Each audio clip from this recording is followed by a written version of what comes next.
There are two ways of representing and recommending true religion and virtue to the world. The one, by doctrine and precept. The other, by instance and example. Both are abundantly used in the Holy Scriptures. Not only are the grounds, nature, design, and importance of religion clearly exhibited in the doctrines of Scripture, its exercise and practice plainly delineated and abundantly enforced in its commands and counsels, but there we have many excellent examples of religion and its power and practice set before us in the histories both of the Old and New Testament. Jesus Christ, the great prophet of God when he came to be the light of the world, to teach and enforce true religion in a greater degree than ever had been before, made use of both these methods. In his doctrine, he not only declared the mind and will of God, the nature and properties of that virtue which becomes creatures of our make and in our circumstances, more clearly and fully than ever it had been before, and more powerfully enforced it by what he declared of the obligations and inducements to holiness, but he also in his own practice gave a most perfect example of the virtue he taught. He exhibited to the world such an illustrious pattern of humility, divine love, discreet zeal, self-denial, obedience, patience, resignation, fortitude, meekness, forgiveness, compassion, benevolence, and universal holiness, as neither men nor angels ever saw before. God also in his providence has been wont to make use of both these methods to hold forth light to mankind and inducements to their duty in all ages. He has from time to time raised up eminent teachers to exhibit and bear testimony to the truth of their doctrine and to oppose the errors, darkness, and wickedness of the world. And he has also raised up some eminent persons who have set bright examples of that religion which is taught and prescribed in the Word of God, whose examples have, in the course of divine providence, been set forth to public view. These have a great tendency both to engage the attention of men to the doctrines and rules taught, and also to confirm and enforce them, especially when these bright examples have been exhibited in the same persons who have been eminent teachers. Hereby the world has had opportunity to see a confirmation of the truth, efficacy, and amiableness of the religion taught, in the practice of the same persons who have most clearly and forcibly taught it. And above all, when these bright examples have been set by eminent teachers in a variety of unusual circumstances of remarkable trial,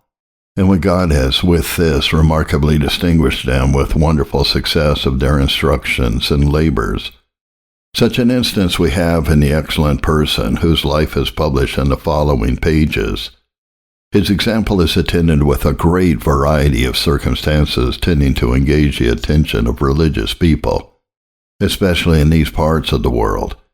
He was one of distinguished natural abilities, as all are sensible who had acquaintance with him. As a minister of the gospel, he was called to unusual services in that work, and his ministry was attended with very remarkable and unusual events. His course of religion began before the late times of extraordinary religious commotion, yet he was not an idle spectator, but had a near concern in many things that passed at that time. He had a very extensive acquaintance with those who have been the subject of the late religious operations, in places far distant, in people of different nations, educations, manners, and customs. He had a peculiar opportunity of acquaintance with the false appearances and counterfeits of religion. He was the instrument of a most remarkable awakening, a wonderful and abiding alteration and moral transformation of subjects,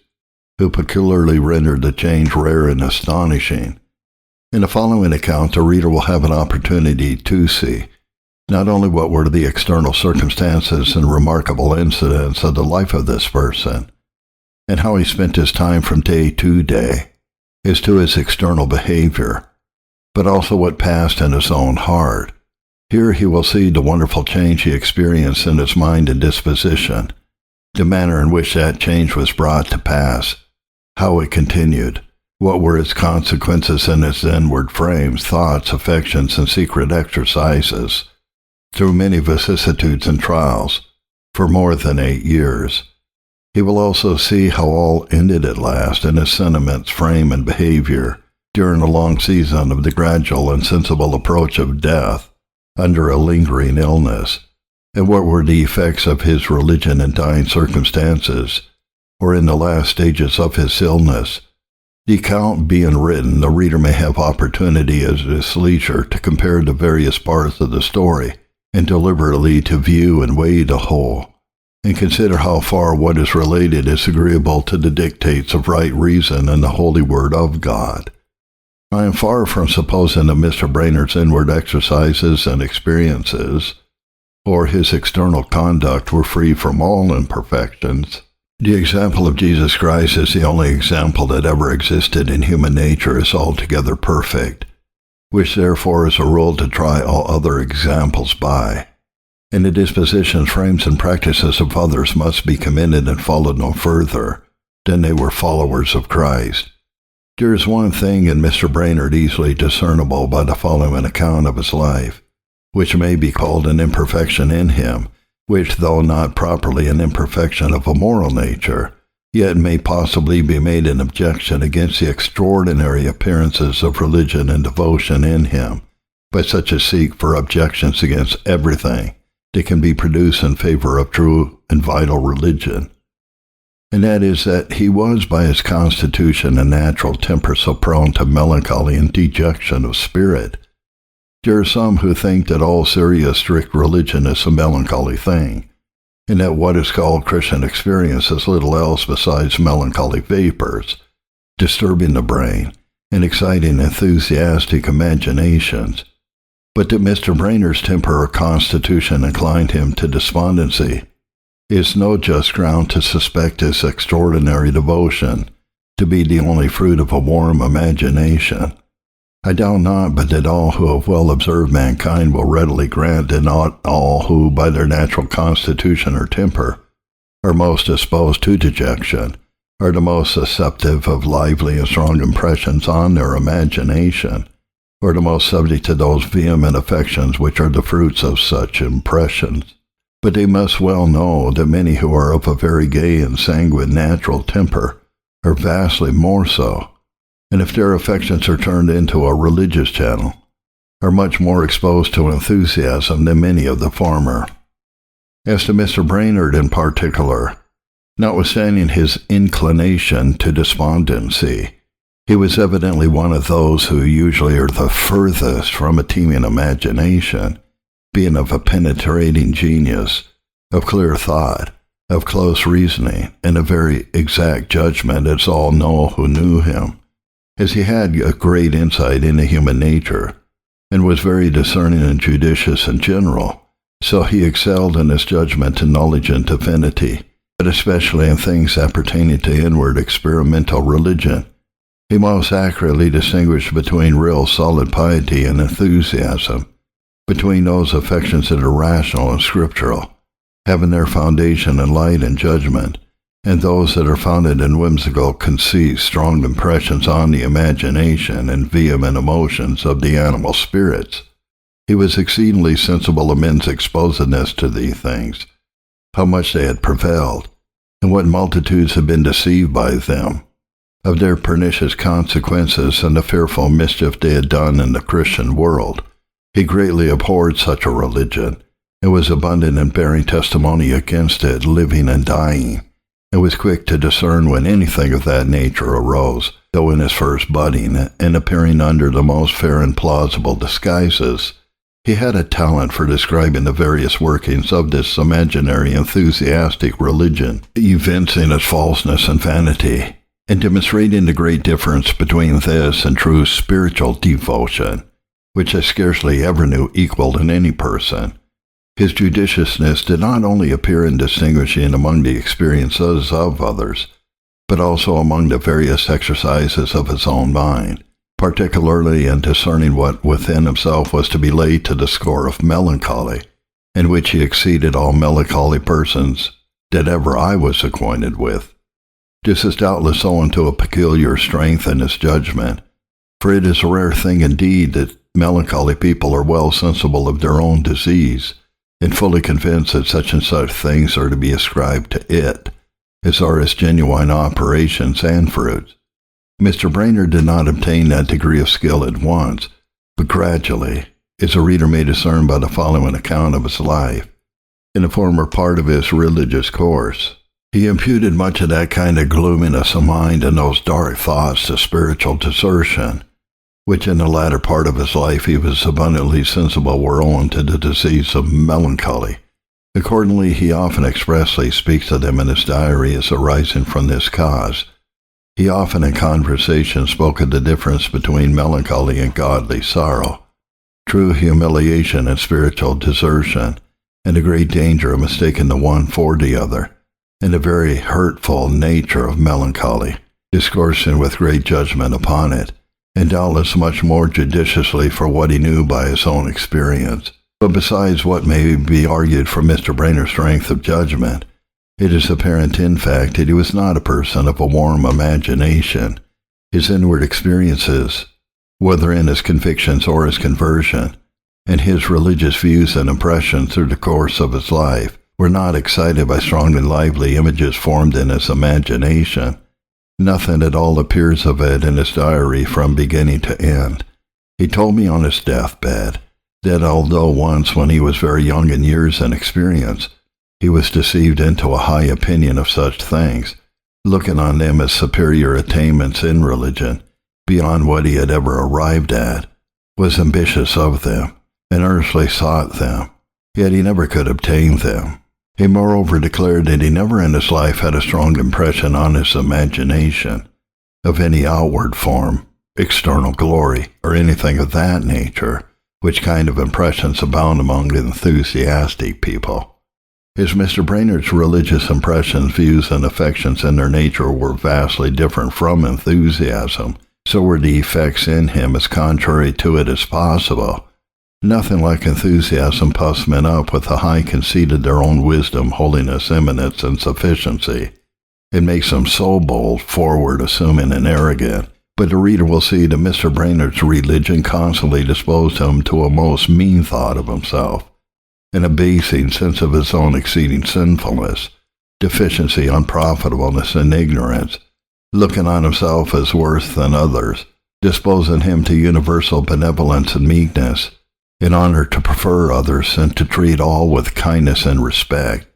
And when melancholy prevailed, and though the effects of it were very prejudicial to him, yet it had not the effects of enthusiasm, but operated by dark and discouraging thoughts of himself, as ignorant, wicked, and wholly unfit for the work of the ministry, or even to be seen among mankind. Indeed, at the time forementioned, when he had not learned well to distinguish between enthusiasm and solid religion, he joined and kept company with some who were tinged with no small degree of the former.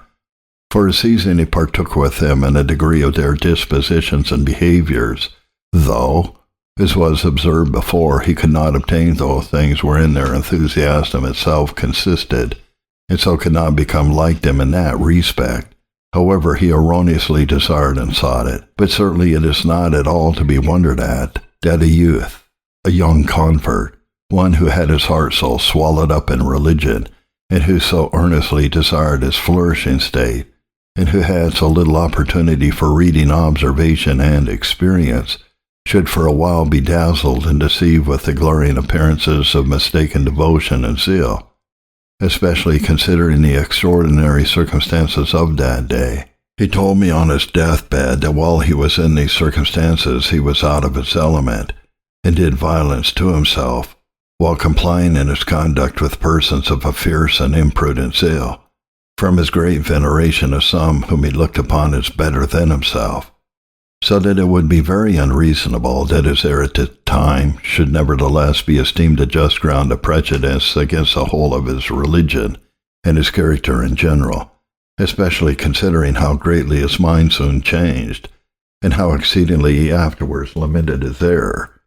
and abhorred himself for his imprudent zeal and misconduct at that time, even to the breaking of his heart, and almost to the overbearing of his natural strength, and how much of a Christian spirit he showed in condemning himself for that misconduct, as the reader will see. What has now been mentioned of Mr. Brainerd, so far from being a just ground of prejudice against what is related in the following account of his life, that, if duly considered, it will render the history the more serviceable, For by his thus joining for a season with enthusiasts, he had a more full and intimate acquaintance with what belonged to that sort of religion, and so was under better advantages to judge of the difference between that and what he finally approved, and strove to his utmost to promote, in opposition to it. And hereby the reader has the more to convince him that Mr. Brainerd in his testimony against it, and the spirit and behavior of those who were influenced by it, speaks from impartial conviction and not from prejudice, because therein he openly condemns his own former opinion and conduct, on account of which he had greatly suffered from his opposers, and for which some continued to reproach him as long as he lived. Another imperfection in Mr. Brainerd, which may be observed in the following account of his life, was his being excessive in his labors, not taking due care to proportion his fatigues to his strength. Indeed, the case was very often such by the seeming cause of Providence, as made it extremely difficult for him to avoid doing more than his strength would well admit of. Yea, his circumstances and the business of his mission among the Indians were such that great fatigues and hardships were altogether inevitable. However, he was finally convinced that he had erred in this matter, and that he ought to have taken more thorough care and been more resolute to withstand temptations to such degrees of labor as injured his health, and accordingly warned his brother, who succeeds him in his mission, to be careful to avoid this error. Besides the imperfections already mentioned, it is readily allowed that there were some imperfections which ran through his whole life, and were mixed with all of his religious affections and exercises, some mixture of what was natural with that which was spiritual, as it evermore is in the best saints in this world. Doubtless natural temper had some influence in the religious exercises and experiences of Mr. Brainerd, as there most apparently was in the exercises of devout David and the apostles Peter, John, and Paul. There was undoubtedly very often some influence of his natural disposition to dejection in his religious mourning, some mixture of melancholy with true godly sorrow and real Christian humility, some mixture of the natural fire of youth with its holy zeal for God, and some influence of a natural principles mixed with grace in various other respects, as it ever was and ever will be with the saints while on this side of heaven. Perhaps none were more sensible of Mr. Brainerd's imperfections than he himself, or could distinguish more accurately than he between what was natural and what was spiritual. It is easy for the judicious reader to observe that his graces ripened. The religious exercises of heart became more and more pure, and he more and more distinguished in his judgment the longer he lived. He had much to teach and purify him, and he failed not to make his advantage. But notwithstanding all these imperfections, I am persuaded every pious and judicious reader will acknowledge that what is here set before him is indeed a remarkable instance of true and eminent Christian piety in heart and practice, tending greatly to confirm the reality of vital religion and the power of godliness, that it is most worthy of imitation, in many ways calculated to promote the spiritual benefit of the careful observer. It is fit the reader should be aware that what Mr. Brainerd wrote in his diary, out of which the following account of his life is chiefly taken, was written only for his own private use, and not to get honor and applause in the world, nor with any design that the world should ever see it, either while he lived or after his death, excepting some few things that he wrote in a dying state after he had been persuaded with difficulty not entirely to suppress all of his private writings. He showed himself almost invincibly averse to the publishing of any part of his diary after his death, and when he was thought to be dying at Boston, he gave the most strict peremptory orders to the contrary. But being by some of his friends there prevailed upon to withdraw so strict and absolute a prohibition, he was pleased finally to yield so far as that his papers should be left in my hands, that I might dispose of them as I thought would be most for God's glory and the interest of religion. But a few days before his death, he ordered some part of his diary to be destroyed, which renders the account of his life the less complete, and there are some parts of his diary here left out for brevity's sake. It would, I am sensible, have been a great advantage to the history if they had been inserted, particularly the account of his wonderful successes among the Indians, which for substance is the same in his private diary, with that which has already been made public, in a journal he kept by order of the Society in Scotland, for their information. The account I am of opinion would be more entertaining and more profitable if it were published as it is written in his diary, in connection with his secret religion and the inward exercises of his mind, and also with the preceding and following parts of the story of his life. But because that account has been published already, I have therefore omitted that part. However, this defect may in a great measure be made up to the reader by the public journal. But it is time to end this preface, that the reader may no longer be detained from the history itself. Jonathan Edwards.